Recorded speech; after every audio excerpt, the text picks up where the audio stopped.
సాక్షాత్తు ఆ లక్ష్మీదేవి ఏ ఇంట్లో ఎక్కువ కాలం స్థిరంగా ఉంటుందో తెలుసా? ఈరోజు మనం ప్రతి కుటుంబం తెలుసుకోవాల్సిన కొన్ని అత్యంత ముఖ్యమైన నిజాలను చూడబోతున్నాం. మనం తరచుగా అనుకుంటూ ఉంటాం, డబ్బు ఉంటే లక్ష్మీ కటాక్షం ఉన్నట్టే అని. కానీ పెద్దలు ఏమంటారో ఒకసారి గుర్తు చేసుకోండి. కేవలం సంపదను మాత్రమే లక్ష్మీదేవి అనరు. ఆమె శుభ్రతకు, సద్గుణాలకు, ఇంట్లో ఉండే శాంతికి, దాన ధర్మాలకు కూడా అతిపెద్ద ప్రతీక. చిన్నప్పుడు మన నానమ్మలో అమ్మమ్మలో ఒక మాట పదే పదే చెప్తూ ఉండేవారు. సాయంత్రం వేళ ఇల్లు ఆడ్చకండి, గుమ్మం దగ్గర కూర్చోకండి, ఇల్లు ఎప్పుడూ శుభ్రంగా ఉంచుకోండి అని. అప్పట్లో అవన్నీ మనకు చాదస్తంగా అనిపించి ఉండొచ్చు. కాని వాటన్నింటి వెనుక ఉన్న అసలు రహస్యం ఏమిటో తెలిస్తే మీరు నిజంగా ఆశ్చర్యపోతారు. లక్ష్మీదేవి చంచలమైనది అని మన పురాణాల్లో చెప్పబడినట్టుగా వింటూ ఉంటాం. ఒకచోట ఎప్పుడూ స్థిరంగా ఉండదు అని. కాని కొన్ని ప్రత్యేకమైన లక్షణాలు ఉన్న ఇంట్లో మాత్రం ఆమె శాశ్వతంగా ఉండిపోవడానికి ఇష్టపడుతుందట. అసలు ఎలాంటి ఇల్లు ఆమెకు ఇష్టం? ఆ ఇల్లు ఎలా ఉండాలి? అందులో ఉండే మనుషుల ప్రవర్తన ఎలా ఉండాలి అనేది మన సంప్రదాయాలు చాలా స్పష్టంగా వివరించాయి. మీరు ఒకసారి గమనించండి. కొన్ని ఇళ్లలో డబ్బు విపరీతంగా వస్తుంది. కాని అదే వేగంతో ఏదో ఒక రూపంలో ఖర్చయిపోతూ ఉంటుంది. ఇంట్లో ఎప్పుడూ ఏదో ఒక అశాంతి, మనశ్శాంతి ఉండదు. మరికొన్ని ఇళ్లలో ఆదాయం తక్కువే అయినా వాళ్లు చాలా సంతోషంగా, ప్రశాంతంగా జీవిస్తూ ఉంటారు. ఇదంతా దేనివల్ల జరుగుతుంది? ఆ లక్ష్మీదేవి అనుగ్రహం ఏ రూపంలో మనల్ని ప్రభావితం చేస్తుంది అనేది ఈరోజు వివరంగా తెలుసుకుందాం. ఇక్కడ ఒక చిన్న ప్రశ్న మిమ్మల్ని అడగాలి. మీలో ఎంతమంది ఇళ్లలో ఉదయం లేవగానే గడపకు పసుపు, కుంకుమలు పెట్టి దీపారాధన చేసే అలవాటు ఉంది? ఒకసారి మనసులో గుర్తు తెచ్చుకోండి. ఆ చిన్న పనిలో ఎంతటి సానుకూల శక్తి దాగి ఉందో తెలిస్తే మీరు రోజువారీ జీవితంలో దానిని ఎప్పటికీ వదిలిపెట్టరు. ఒక మనిషి ఆరా అనేది ఎంత ముఖ్యమో, ఒక ఇంటికి కూడా అలాంటి ఆరా ఉంటుంది. దానిని మనం ఇంట్లో ఉండే వాతావరణం అని కూడా అనొచ్చు. లక్ష్మీదేవి అడుగుపెట్టాలి అంటే ముందుగా ఆ ఇంటి వాతావరణం ఆమెకు స్వాగతం పలికేలా ఉండాలి. ఎక్కడైతే పరిశుభ్రత ఉంటుందో అక్కడ లక్ష్మీదేవి తనంతట తానుగా వస్తుందని మన పెద్దలు ఎప్పటినుంచో నమ్ముతూ వస్తున్నారు. బూజు పట్టిన గోడలు, చెల్లాచెదురుగా పడేసిన వస్తువులు, ఎక్కడ పడితే అక్కడ విడిచిన బట్టలు ఉన్న ఇంట్లో దరిద్ర దేవత తిష్టవేస్తుందని చెప్తుంటారు. ఇది కేవలం భయపెట్టడానికి చెప్పిన మాట కాదు. మనం ఉండే ప్రదేశం శుభ్రంగా లేకపోతే మన మనసు కూడా చికాకుగా మారుతుంది. చికాకు ఎక్కడ ఉంటుందో అక్కడ కోపం వస్తుంది. కోపం ఉన్నచోట మాటల యుద్ధాలు మొదలవుతాయి. ఇలాంటి అశాంతి ఉన్న ఇంట్లో లక్ష్మీదేవి ఎలా నిలుస్తుంది? ఒక్కసారి ఆలోచించండి. మనలో చాలామంది రాత్రిపూట తిన్న పాత్రలను అలాగే సింక్లో వదిలేసి ఉదయం కడుక్కుందాంలే అని పడుకుంటారు. కాని సంప్రదాయం ప్రకారం ఇలా చేయడం వల్ల ఇంటికి నెగటివ్ ఎనర్జీ వస్తుందని భావిస్తారు. ఆ ఎంగిలి పాత్రలు రాత్రంతా అలా ఉండటం వల్ల ఇంట్లో దరిద్రం పెరుగుతుందనేది ఒక బలమైన నమ్మకం. కనీసం నీళ్లతో అయినా వాటిని శుభ్రం చేసి పెట్టుకోవడం చాలా ముఖ్యం. ఇలాంటి చిన్న చిన్న మార్పులే మన జీవితంలో పెద్ద పెద్ద ఫలితాలను తీసుకొస్తాయని పెద్దలు చెబుతారు. లక్ష్మీదేవికి 8 రూపాలు ఉంటాయని మనకు తెలుసు. అష్టలక్ష్ములు అంటాం. ధనలక్ష్మి, ధాన్యలక్ష్మి, ధైర్యలక్ష్మి, విద్యాసంతానాలు, ఇలా ప్రతి ఒక్కటి ఒక లక్ష్మీ స్వరూపమే. మీ ఇంట్లో కనుక ధాన్యం కొరత లేకుండా ఉంటే అది ధాన్యలక్ష్మి కటాక్షం. ఇంట్లో పిల్లలు చదువులో రాణిస్తుంటే విద్యాసంపద ఉన్నట్టు. కుటుంబంలో ఎవరైనా కష్టాల్లో ఉన్నప్పుడు ఒకరికొకరు తోడుగా ఉంటూ ధైర్యం చెప్పుకుంటే అక్కడ ధైర్యలక్ష్మి ఉన్నట్టు. కేవలం బ్యాంకు బ్యాలెన్స్ మాత్రమే లక్ష్మీదేవి అనుగ్రహం అనుకోవడం ఒక పెద్ద పొరపాటు. మన ఆలోచన విధానాన్ని బట్టే మన ఇల్లు ఒక స్వర్గంగా మారుతుంది. మన ఇంటిని ఒక దేవాలయంలా మార్చుకునే ప్రయత్నం ఎప్పుడైతే మొదలు పెడతామో అక్కడే మొదటి అడుగు పడినట్టు. గుడికి వెళ్లినప్పుడు మన మనసు ఎంత ప్రశాంతంగా ఉంటుందో మన ఇల్లు కూడా అలానే ఉండాలి. ఇంట్లో మనం మాట్లాడే మాటలకి చాలా శక్తి ఉంటుంది. మనం ఎప్పుడు గమనించని ఒక అద్భుతమైన విషయం ఏమిటంటే మన నాలుక మీద ఎప్పుడూ సరస్వతీ దేవి ఉంటుందని చెప్తారు పెద్దలు. అంటే మనం ఏది మాట్లాడితే ఆ వాతావరణం ఇంట్లో ఏర్పడుతుంది అని ఒక నమ్మకం. ఎప్పుడు కూడా నా దగ్గర డబ్బు లేదు, నా బతుకింతే, నాకెప్పుడు కష్టాలే అని నిరాశగా మాట్లాడేవారి దగ్గర లక్ష్మీదేవి ఒక్క క్షణం కూడా నిలబడదట. ఉన్నదానితో సంతోషంగా ఉంటూ మరింత కష్టపడి పైకి రావాలి అనే సానుకూల దృక్పథం ఉన్న ఇల్లు ఆమెకు ఎంతో ఇష్టం. మీరు ఎప్పుడైనా గమనించారా? పాతకాలంలో మన తాతయ్యలు ఎవరైనా ఇంటికి వస్తే కడుపు నిండా భోజనం పెట్టి కాని పంపేవారు కాదు. అతిథి దేవో భవ అనేది మన భారతీయ సంస్కృతిలో ఒక అద్భుతమైన ఆచారం. ఇంటికి వచ్చిన వారిని చిరునవ్వుతో పలకరించి వారికి కనీసం ఒక గ్లాసు నీళ్లు ఇచ్చి దాహం తీర్చడం అనేది లక్ష్మీదేవికి ఎంతో ప్రీతికరమైన విషయమని నమ్ముతారు. కాని ఈ రోజుల్లో మన ఊరుకుల పరుగుల జీవితంలో ఎవరైనా అనుకోకుండా ఇంటికి వస్తే అబ్బా ఇప్పుడెందుకు వచ్చారురా బాబు అని మనసులో అనుకునేవాళ్లు చాలామంది ఉన్నారు. ఎవరైనా ఆకలితో మన గుమ్మం తొక్కినప్పుడు వాళ్ల ఆకలి తీర్చగలిగే స్తోమత ఉండి కూడా ముఖం చిట్లించుకుంటే సాక్షాత్తు ఆ అన్నపూర్ణాదేవిని అవమానించినట్టే అవుతుందని మన పురాణాల్లో చెప్పబడింది. ఇంటికి వచ్చే అతిథి ఏ రూపంలో వస్తాడో, ఏ ఆశీర్వాదం ఇస్తాడో ఎవరికీ తెలియదు. కాబట్టి మన ఇంటికి వచ్చిన వారిని గౌరవించడం ద్వారా లక్ష్మీ కటాక్షాన్ని మరింతగా ఆహ్వానించవచ్చునేది పెద్దల మాట. ఇక డబ్బు విషయానికి వస్తే ఒక ముఖ్యమైన సూత్రం ఉంది. నీరు ఎప్పుడూ ప్రవహిస్తూ ఉంటేనే దానికి స్వచ్ఛత ఉంటుంది. ఒకే చోట నిలబడిపోయిన నీరు ఎలాగైతే మురికిగా మారుతుందో, కేవలం కూడబెట్టుకుంటూ ఇతరులకు సహాయం చేయని సంపద కూడా అలానే అవుతుందని చెబుతారు. దానం అనగానే మనకున్నదంతా ఇచ్చేయాలని కాదు, మన సంపాదనలో కనీసం ఒక చిన్న వంతు ఆకలితో ఉన్నవారికి అన్నదానం చేయడమో, లేదా చదువుకోవడానికి ఇబ్బంది పడుతున్న పిల్లలకు సాయం చేయడమో చేస్తే ఆ సంపదకు ఎక్కడలేని సార్థకత వస్తుంది. మనం చేసే చిన్న సాయం అవతలి వాళ్ల జీవితంలో ఒక వెలుగును నింపినప్పుడు వాళ్ల మనసులో నుంచి వచ్చే ఆ సంతోషమే మనకు శ్రీరామరక్షగా నిలుస్తుందనేది ఒక బలమైన విశ్వాసం. ఎవరైతే తమ సంపదను 10 మంది మేలు కోసం కొద్దిగా అయినా ఉపయోగిస్తారో వారి ఇంట లక్ష్మీదేవి స్థిరంగా ఉండిపోతుందట. కాని ఇక్కడ ఒక చిన్న రహస్యం ఉంది. మనం చేసే దానం ఎప్పుడు కూడా ఆర్భాటంగా ఉండకూడదు. నేను ఇంత ఇచ్చాను, అంత చేశాను అని 10 మందికి చెప్పుకునేలా ఉంటే ఆ దానానికి ఎలాంటి ఫలితం ఉండదని నమ్ముతారు. కుడి చేతితో చేసే దానం ఎడమ చేతికి కూడా తెలియకూడదు అంటారు. అహంకారం లేకుండా కేవలం బాధ్యతగా చేసే సాయమే నిజమైన దానం. ఇలాంటి సద్గుణాలు ఉన్న ఇంట్లో లక్ష్మీదేవి ఎందుకు ఉండదు చెప్పండి? ఖచ్చితంగా ఆ కటాక్షం ఉంటుంది కదా. అయితే ఇక్కడ ఇంకొక ముఖ్యమైన విషయం మనం మాట్లాడుకోవాలి. అదే కుటుంబ సభ్యుల మధ్య ఉండే సంబంధాలు. మీరు ఎంత పూజలు చేసినా, ఎంత దాన ధర్మాలు చేసినా ఇంట్లో వాళ్ల మధ్య సరైన అనుబంధం లేకపోతే ఏమవుతుందో తెలుసా? ఆ విషయం గురించి తెలుసుకుంటే మీరు ఖచ్చితంగా మీ ఆలోచనా విధానాన్ని మార్చుకుంటారు. కుటుంబంలో ఐకమత్యం అనేది ఇంటికి పునాది లాంటిది. భార్యాభర్తల మధ్య ఎప్పుడూ గొడవలు జరుగుతూ ఒకరినొకరు కించపరుచుకునే వాతావరణం ఉంటే అక్కడ ఎన్ని దీపాలు వెలిగించినా ఆ ఇంటికి వెలుగురాదు. మనకు ఒక పాత నానుడి ఉంది, ఆడది కంటతడి పెట్టిన ఇల్లు ఎప్పటికీ బాగుపడదు అని. ఇది ప్రతి ఒక్కరూ చాలా లోతుగా గమనించాల్సిన విషయం. ఇక్కడ ఆడది అంటే కేవలం భార్య మాత్రమే కాదు, తల్లి, అక్క, చెల్లి, కూతురు ఎవరైనా కావచ్చు. ఇంట్లోని స్త్రీలను గౌరవించని ప్రదేశంలో లక్ష్మీదేవి నిలవదు అనేది మన సంప్రదాయంలో అత్యంత బలమైన విశ్వాసం. ఎందుకంటే స్త్రీని మనం గృహలక్ష్మితో పోలుస్తాం. ఆమె మనసు ప్రశాంతంగా ఉంటేనే ఆ ఇల్లు చక్కదిద్దుకోబడుతుంది.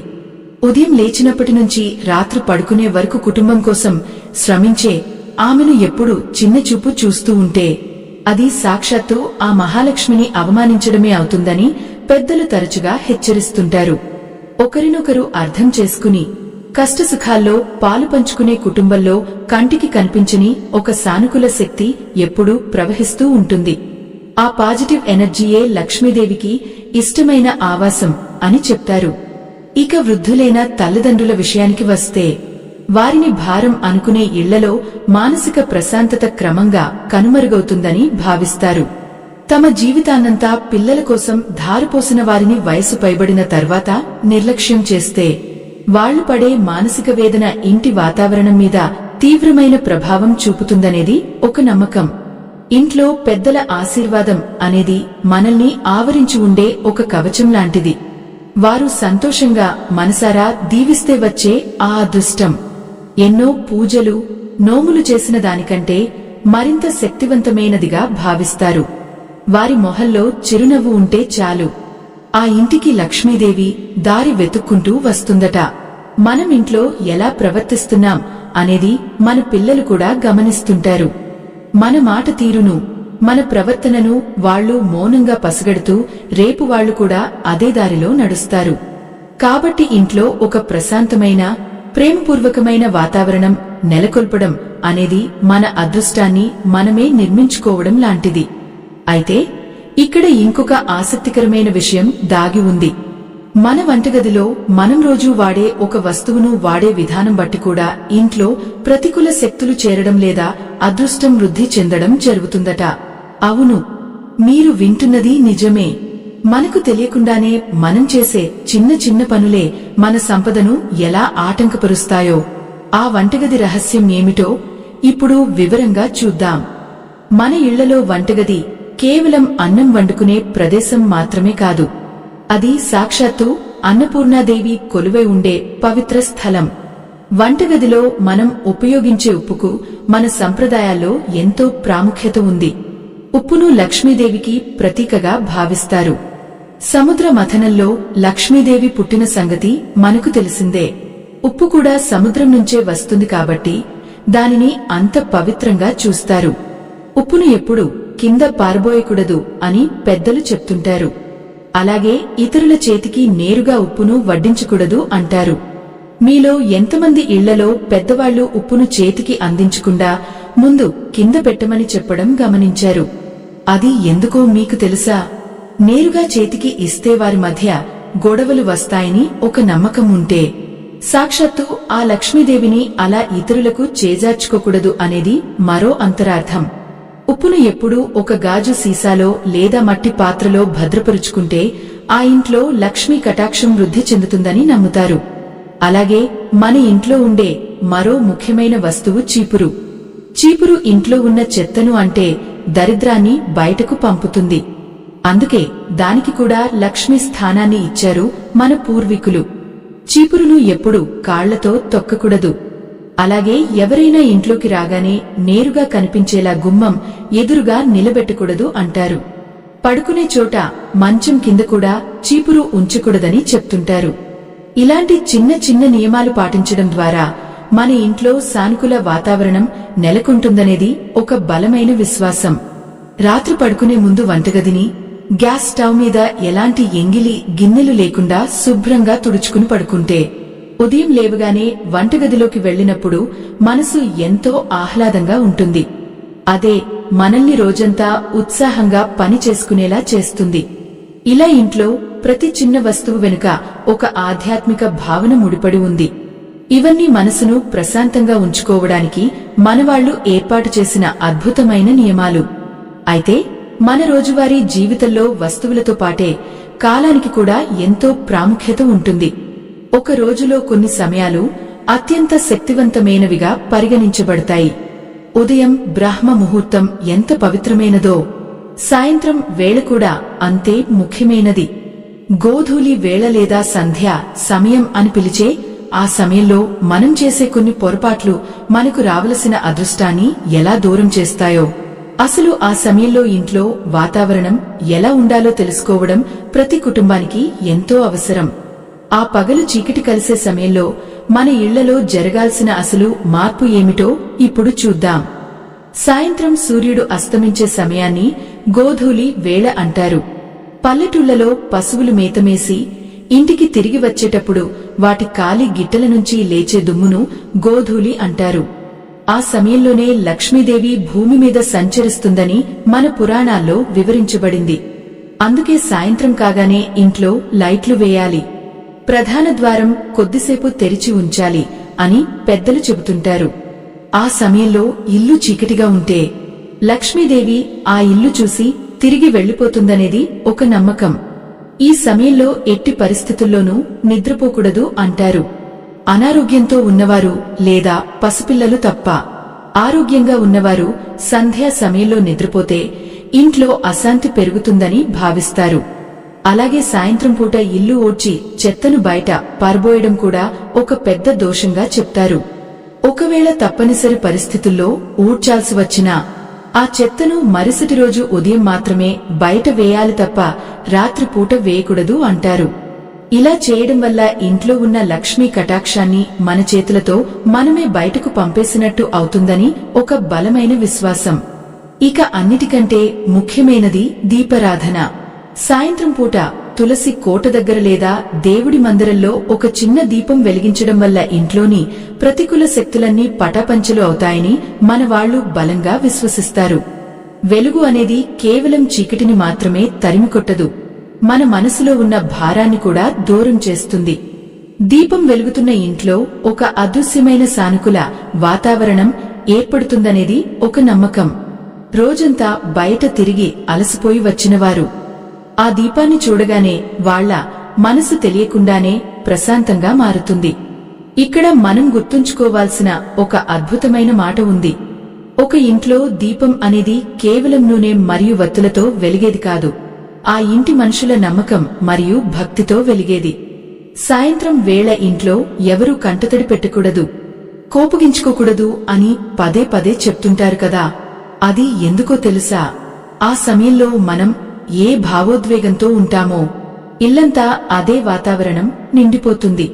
ప్రశాంతంగా దేవుడి స్తోత్రాలు పఠించడం లేదా కాసేపు మౌనంగా కూర్చోవడం ద్వారా ఇంటికి ఒక రక్షణ కవచం ఏర్పడుతుందని చెప్తారు. ఇవన్నీ వింటుంటే ఒక విషయం స్పష్టమవుతుంది. లక్ష్మీదేవి ఎక్కడో ఆకాశంలో లేదు, ఆమె మన ఇంట్లోనే, మన దైనందిన అలవాట్లలోనే, మన ప్రవర్తనలోనే దాగి ఉంది. అయితే ఇక్కడ ఇంకొక అద్భుతమైన విషయం ఉంది. పండుగ రోజుల్లో లేదా ప్రతి శుక్రవారం నాడు మన ఇళ్లలో గడపకు పసుపు రాసి కుంకుమ పెడుతుంటాం కదా. ఆ పసుపులో ఒక రహస్యమైన శక్తి దాగి ఉందని మీకు తెలుసా? కేవలం ఒక ఆచారంగానే కాకుండా దాని వెనుక ఉన్న ఆ అదృశ్యమైన ఆధ్యాత్మిక రహస్యం ఏమిటో తెలిస్తే మీరు ఇకపై ఏ శుక్రవారం కూడా ఆ పని చేయకుండా ఉండలేరు. మన ఇళ్లలో ప్రధాన ద్వారం దగ్గర ఉండే గడపను కేవలం చెక్కతో చేసిన ఒక అడ్డుకట్టలా ఎప్పుడూ చూడకూడదు. వాస్తుశాస్త్రం ప్రకారం గడప అనేది సాక్షాత్తు గజలక్ష్మికి ప్రతీక.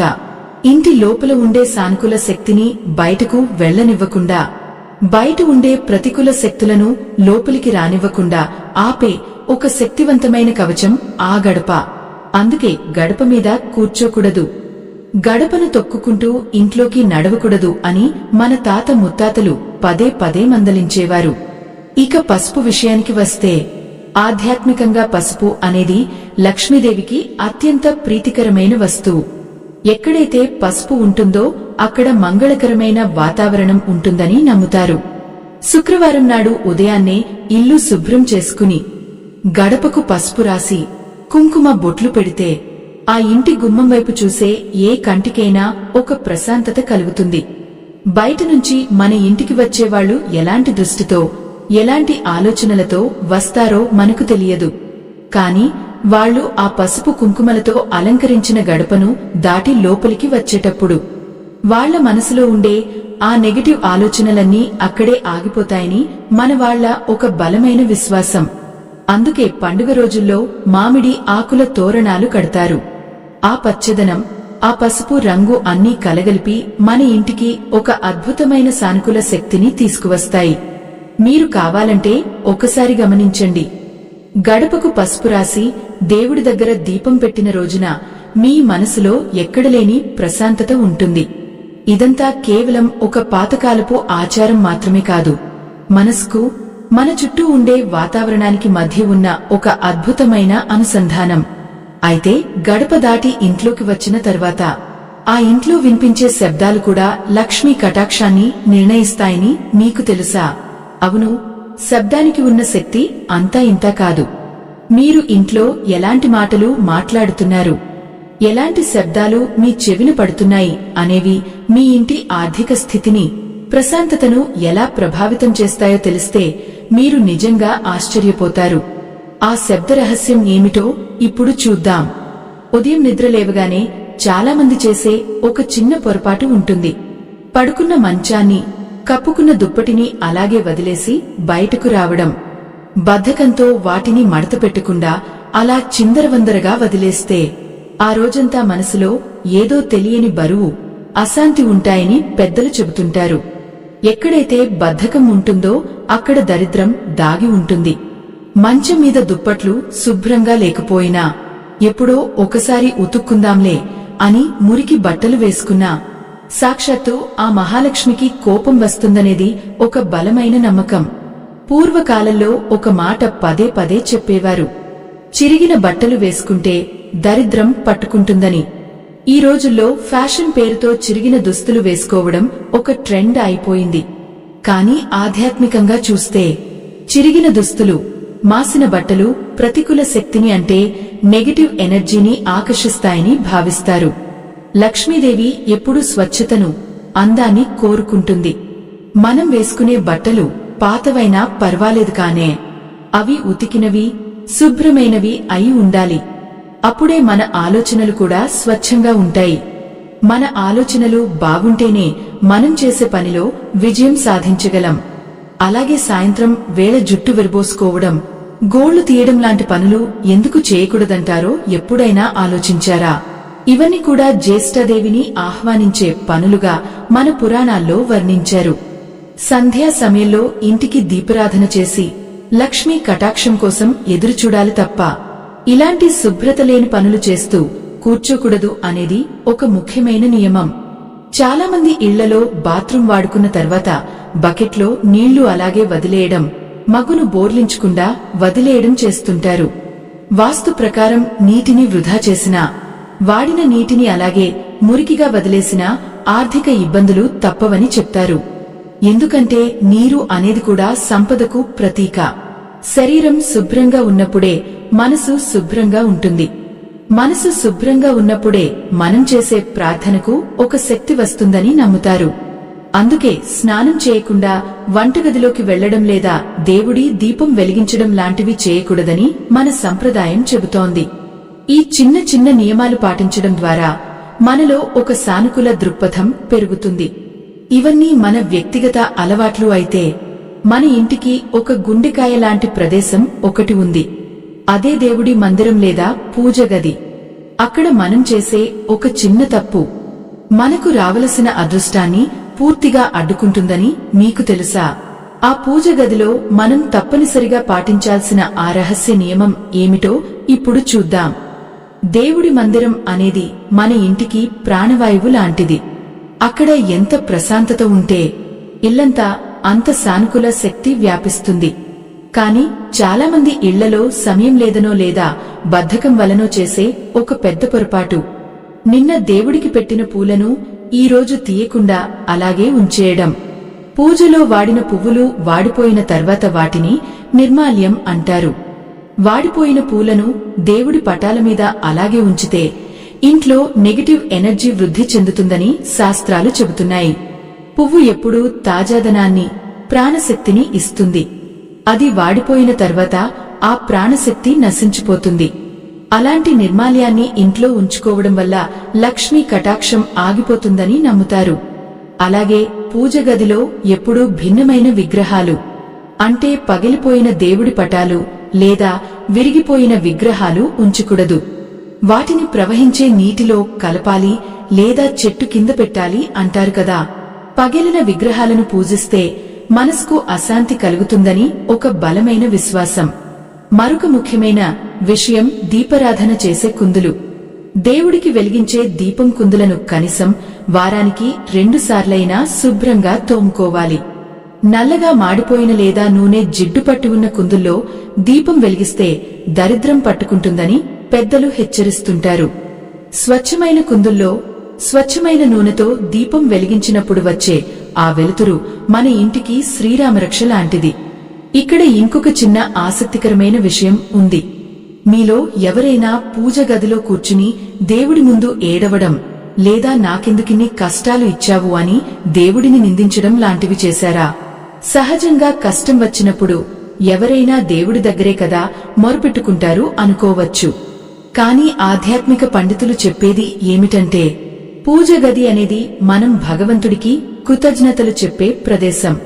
అక్కడ కూర్చుని ఎప్పుడూ లేనివాటి గురించి బాధపడకూడదు. ఉన్నవాటిని తలచుకుని సంతోషపడాలి. ఏ ఇంట్లో అయితే కృతజ్ఞతా భావం ఉంటుందో ఆ ఇంట్లో లక్ష్మీదేవి ఖచ్చితంగా కొలువై ఉంటుందనేది ఒక ప్రాచీన నమ్మకం. భగవంతుడికి మన కష్టాలు తెలుసు, వాటిని ఎలా తీర్చాలో కూడా తెలుసు. మనం కేవలం మన నమ్మకాన్ని బలంగా ఉంచుకుంటే చాలు. నిజానికి మన ఇళ్లలో డబ్బు దాచుకునే బీరువా లేదా లాకర్ కూడా సాక్షాత్తు లక్ష్మీదేవి ఆవాసమే. చాలామంది డబ్బులు తెచ్చి ఎక్కడ పడితే అక్కడ, మంచం మీద, బట్టల మధ్యలో లేదా మురికి చేతులతో పట్టుకుని ఎక్కడో ఒకచోట పడేస్తుంటారు. కాని సంపదను గౌరవించే విధానం ఒకటి ఉంది. ఆ బీరువాను ఎలా ఉంచుకోవాలి, అందులో డబ్బుతో పాటు ఏ వస్తువులు ఉంచితే లక్ష్మీ కటాక్షం మరింత పెరుగుతుందని భావిస్తారో తెలిస్తే మీరు వెంటనే మీ అలవాట్లను మార్చుకుంటారు. ప్రతి కుటుంబం తెలుసుకోవాల్సిన ఆర్థిక రహస్యం ఏమిటో ఇప్పుడు చూద్దాం.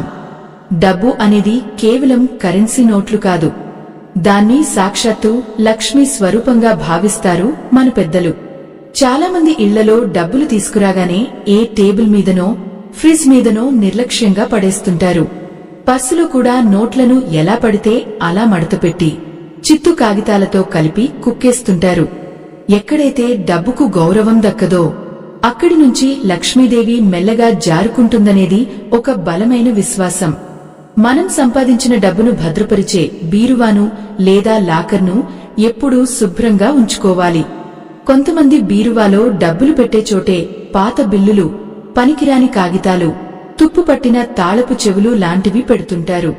వాస్తు ప్రకారం ఇలాంటి చెత్తను డబ్బుతో పాటు ఉంచితే ఆర్థిక నష్టాలు వస్తాయని భావిస్తారు. బీరువాలో డబ్బు పెట్టే స్థలం ఎప్పుడూ ప్రశాంతంగా, సువాసనతో ఉండాలి. అందుకే పాతకాలంలో మన తాతయ్యలు, అమ్మమ్మలు బీరువాలో ఒక చిన్న పచ్చ కర్పూరం బిళ్ల కాని లేదా కుంకుమ భరిణె కాని ఉంచేవారు. ఒక చిన్న ఎర్రటి వస్త్రంలో కొద్దిగా రాళ్ల ఉప్పు లేదా పసుపు కొమ్ములను కట్టి బీరువాలో పెట్టుకుంటే ఆ ప్రదేశంలో నెగటివ్ ఎనర్జీ తొలగిపోయి డబ్బు స్థిరంగా ఉంటుందని పెద్దలు చెబుతుంటారు. అలాగే ఎవరికైనా డబ్బు ఇచ్చేటప్పుడు గాని తీసుకునేటప్పుడు గాని కుడి చేత్తోనే ఇవ్వాలి అంటారు. ఎడమ చేత్తో ఇవ్వడం లేదా విసిరేసినట్టు ఇవ్వడం చేస్తే లక్ష్మీదేవిని అవమానించినట్టే అని చెప్తారు. డబ్బులు లెక్కపెట్టేటప్పుడు కూడా వేలికి ఉమ్మి రాసుకుని లెక్కపెట్టడం లాంటి అలవాట్లు చాలామందికి ఉంటాయి. ఇది ఆధ్యాత్మికంగానే కాదు, ఆరోగ్యపరంగా కూడా చాలా తప్పు. డబ్బును ఎంతో పవిత్రంగా భావించే సంస్కృతి మనది. దానిని అగౌరవపరిచే ఏ చిన్న పనైనా మన దారిద్ర్యానికి కారణం అవుతుందనేది ఒక నమ్మకం. ఇక్కడ ఇంకొక ముఖ్యమైన విషయం ఉంది. మీరు ఎప్పుడైనా గమనించారా? ఎవరైతే తమ దగ్గర ఉన్న డబ్బు చూసుకుని విర్రవీగుతూ ఇతరులను చిన్నచూపు చూస్తారో వాళ్ల దగ్గర ఆ సంపద ఎంతో కాలం నిలవదు. లక్ష్మీదేవి చంచలమైనది అని ఎందుకు అంటారంటే, ఎవరికైతే అహంకారం పెరుగుతుందో అక్కడ ఆమె ఒక్క క్షణం కూడా ఉండటానికి ఇష్టపడదట. సంపద పెరిగే కొద్దీ ఒదిగి ఉండే లక్షణం రావాలి. ఒక చెట్టుకు కాయలు కాసే కొద్దీ ఆ కొమ్మలు ఎలాగైతే కిందికి వంగుతాయో మనిషి కూడా డబ్బు వచ్చిన తర్వాత మరింత వినయంగా ఉండాలని మన ధర్మశాస్త్రాలు చెబుతున్నాయి. ఇవన్నీ మనం పాటించాల్సిన నియమాలు అయితే, మనసులో ఉండే ఒక ఆందోళనను, ఇంట్లో ఉండే నెగటివ్ ఎనర్జీని పూర్తిగా తొలగించడానికి మన పూర్వీకులు చెప్పిన ఒక అద్భుతమైన నీటి పరిహారం ఉంది. ఆ నీటితో ఇంటిని శుభ్రం చేస్తే ఎన్నో రోజుల నుంచి ఇంట్లో ఉన్న కలహాలు, ఆర్థిక అడ్డంకులు తొలగిపోతాయని బలంగా విశ్వసిస్తారు. ఇంతకీ ఆ నీటిలో కలపాల్సిన ఆ అద్భుతమైన వస్తువు ఏమిటో ఇప్పుడు వివరంగా తెలుసుకుందాం. మనం రోజువారీ ఇల్లు శుభ్రం చేసుకునేటప్పుడు ముఖ్యంగా ఇల్లు తుడిచే నీళ్లలో కొద్దిగా కల్లుపు వేసి తుడవాలని పెద్దలు చెబుతుంటారు. కల్లుప్పు అంటే సముద్రం నుంచి నేరుగా వచ్చే ముతక ఉప్పు. దీనికి మన చుట్టూ ఉన్న గాలిలోని ప్రతికూల శక్తులను అంటే నెగటివ్ ఎనర్జీని గ్రహించే అద్భుతమైన గుణం ఉంటుందని నమ్ముతారు. వారంలో కనీసం 2 సార్లు అంటే మంగళవారం లేదా శుక్రవారం రోజున ఇలా కల్లుప్పు వేసిన నీటితో ఇల్లంతా తుడిస్తే ఆ ఇంట్లో ఉండే అకారణమైన చికాకులు, అనవసరమైన గొడవలు మెల్లగా సద్దుమణుగుతాయనేది ఒక బలమైన విశ్వాసం. ఇల్లు తుడిచిన తర్వాత ఆ నీటిని ఎవరి కాళ్లు పడని చోట పోయాలి. అలాగే ఉదయం గడపను శుభ్రం చేసుకునేటప్పుడు నీళ్లలో కొద్దిగా పసుపు వేసి ఆ నీటిని గుమ్మం ముందు చల్లడం కూడా ఒక అద్భుతమైన సంప్రదాయం. పసుపుకు క్రిములను నాశనం చేసే గుణం ఉండటమే కాకుండా ఆధ్యాత్మికంగా అది ఎంతో మంగళకరమైనది. ఉదయాన్నే ఇలా పసుపు నీళ్లు చల్లిన గుమ్మాన్ని చూస్తే మనసుకు ఎంత హాయిగా అనిపిస్తుందో మాటల్లో చెప్పలేం. ఎక్కడైతే ఇలాంటి స్వచ్ఛమైన వాతావరణం ఉంటుందో ఆ ఇంటికి లక్ష్మీదేవి పలవకుండానే వస్తుందట. ఇప్పటివరకు మనం మాట్లాడుకున్నవన్నీ కూడా ఒక మనిషి జీవితాన్ని ఎలా మార్చుకోవాలి, మన ఇంటిని ఒక దేవాలయంలా ఎలా మలుచుకోవాలి అనే విషయాలే. లక్ష్మీదేవి కటాక్షం అంటే ఆకాశం నుంచి అకస్మాత్తుగా డబ్బు కురిసిపోవడం కాదు, మన కష్టానికి తగిన ప్రతిఫలం దక్కడం, వచ్చిన సంపద నిలకడగా ఉండటం, ఇంట్లో వాళ్లంతా ఆరోగ్యంగా సంతోషంగా కలిసి ఉండటం. ఇవే నిజమైన లక్ష్మీ కటాక్షానికి గుర్తులు. ఇల్లంతా శుభ్రంగా ఉంచుకుని మనసుకు నచ్చిన పనిని నిజాయితీగా చేస్తూ వచ్చిన వాళ్ల పట్ల ప్రేమగా ఉండే ప్రతి ఇల్లు ఒక వైకుంఠమే. ఈ ఛానల్ను మీరు ఎంతగానో నమ్మి చూస్తున్నారు.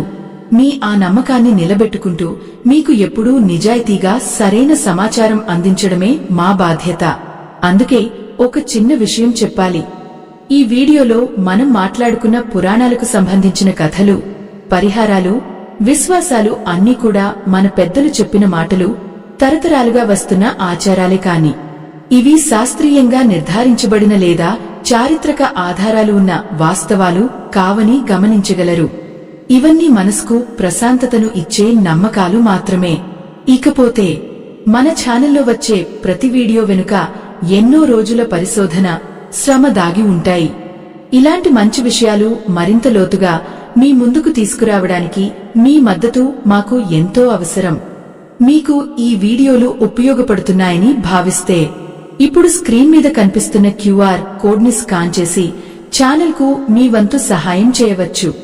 ఇది కేవలం మీ ఇష్టపూర్వకంగా చేసే చిన్న సాయం మాత్రమే. దీనివల్ల ఎన్నో మంచి వీడియోలు చేయడానికి మాకు ఎంతో ప్రోత్సాహం లభిస్తుంది. ఈరోజు మనం మాట్లాడుకున్న విషయాల్లో మీకు ఏది బాగా నచ్చిందో, మీ ఇంట్లో మీరు ఏ ఆచారాన్ని ఎక్కువగా పాటిస్తారో కింద కామెంట్స్ లో తప్పకుండా పంచుకోండి. ఈ వీడియో మీ ఆత్మీయులకు ఉపయోగపడుతుంది అనుకుంటే తప్పకుండా షేర్ చేయండి. మరిన్ని ఇలాంటి అద్భుతమైన విషయాల కోసం మన ఛానల్ను సబ్స్క్రైబ్ చేసుకోండి. అందరికీ మంచి జరగాలని మనస్ఫూర్తిగా కోరుకుంటూ మరో మంచి వీడియోతో మళ్ళీ కలుద్దాం.